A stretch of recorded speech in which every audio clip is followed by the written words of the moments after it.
বর্তমান সময়ে গ্রামে মাটির রাস্তা, রাস্তার দুপাশে সারি, সারি গাছ, ঘরবাড়ি দেখাটা অনেকটা ভাগ্যের ব্যাপার। কারণ মাটির রাস্তা আসলে পাওয়া যায় না। আর এরকম গাছ সুন্দর। আজ আমি এমন একটি গ্রামে এসেছি যেখানে আসলে আসলে গ্রামের সেই গন্ধ, গ্রামের সেই ঐতিহ্য, গ্রামের সেই ইতিহাস এবং পুরনো সেই গ্রামের দৃশ্যগুলা মানে হরহামেশাই আপনাদের চোখে পড়বে। তো চলুন দেখে আসি আজকের এই সুন্দর গ্রামটি। তাইলে কেমন হয় দেখতে? আমরা কুম্বালা বেড়াইছিলাম ভাই সোয়ালে। সকালের কথা কয়ে লাভ নেই। এই যে 10টার সময় বাইরে যে মানে 1টা 55 বাজে, 5 মিনিট কম প্রায় 2টার কাছাকাছি। কয় কিলো আসছি? এরপরে হাসপাতাল, রাজনগর, নলগড়া, এখন খোঁজদিছর আছি, আর পরে আবার আব্বাসও যখন লাগবো। আর কাজ যত আপলাই করতেছি অতই দেরি হইতেছে। এর কিছু কারণ নাকি করার স্যার? নাই। এর কারণ হইলো প্রচুর পরিমাণ লইত তো আপনারা দেখতেছেন। আর রাস্তা ভালো আছে, ঠিক আছে, এখন এই যে একটা সন্ধি দেখুন কিবা কামটা কি এক অবস্থা। এখন আমরা গন্তব্য কই? আব্বাসও যেন মন্তব্য বেশি। হ্যাঁ হ্যাঁ, অনেকদিন। এখন এই মুহূর্তে আমি আছি ধরমপাশা সদর ইউনিয়নের আপনার আবুয়াচর গ্রামে, যেটা আসলে 3 নং ওয়ার্ডে। মানুষ রোদে ধান শুকাচ্ছে, বৈশাখ মাস কে শুকাচ্ছে, আবার ধান বাড়িতে নিয়ে যাচ্ছে। দেখলে আসলে ভালো লাগে, যেটা আসলে শহরে থাকলে আমরা দেখতে পারি না। পাশে আবার পাট ক্ষেত, বিভিন্ন রকম কি সুন্দর ঘরবাড়ি, মাটির রাস্তা। এখানে মানুষ আসলে মুক্ত নিঃশ্বাস নিতে পারে, কারণ তারা ঘুম থেকে উঠে সবুজ প্রকৃতি, মাটির রাস্তায় হাঁটা চলাফেরা। আর আমরা ঘুম থেকে উঠে রাস্তায় নামি শুধু কংক্রিট আর কংক্রিট। যাই হোক, আমরা যাচ্ছি আসলে কাজে একটা, আমরা রোডের একটা কাজ করব। আপনার সাথেই থাকবেন, দেখবেন বিশাল রোদ, খুব খারাপ অবস্থা। এই যে পিলারে উঠতেছি মনে হইতেছে যে শান্তিতে, কিন্তু না, আসলে খুব খারাপ অবস্থা। একটা পিলারে প্রায় 10-20 মিনিট দাঁড়ায় থাকা লাগে, খুব কষ্টের বিষয়। এই যে অবস্থা দেন না, টানাটানি হেঁচড়াহেঁচড়ি, বিশাল একটা প্যারা। কাজ করা আসলে কষ্টের, কিন্তু কাজ ছাড়া তো বিকল্প নাই। কথায় আছে, যার নাই কোনো কর্ম, তার নাই কোনো ধর্ম। কাজের কোনো বিকল্প নাই, সেটা আপনি অফিসিয়ালি করেন, মাঠে করেন আর যাই করেন।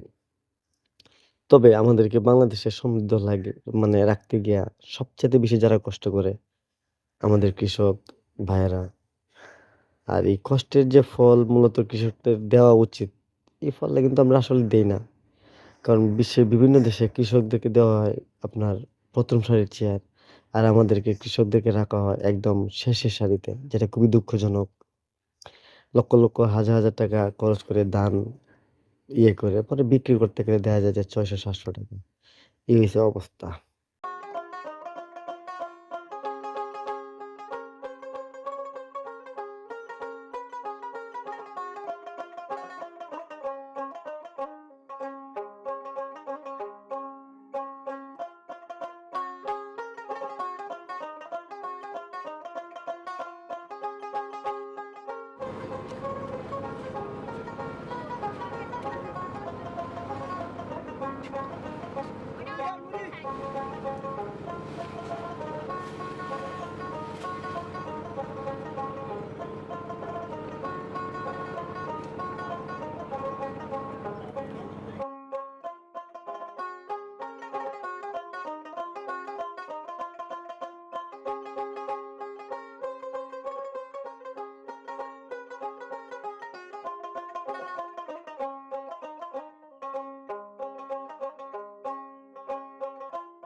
আধা ঘন্টা ফিলার ভাইয়া, ফিলার থেকে অবশেষে আমরা ব্যর্থ হয়ে ফিরে আসলাম।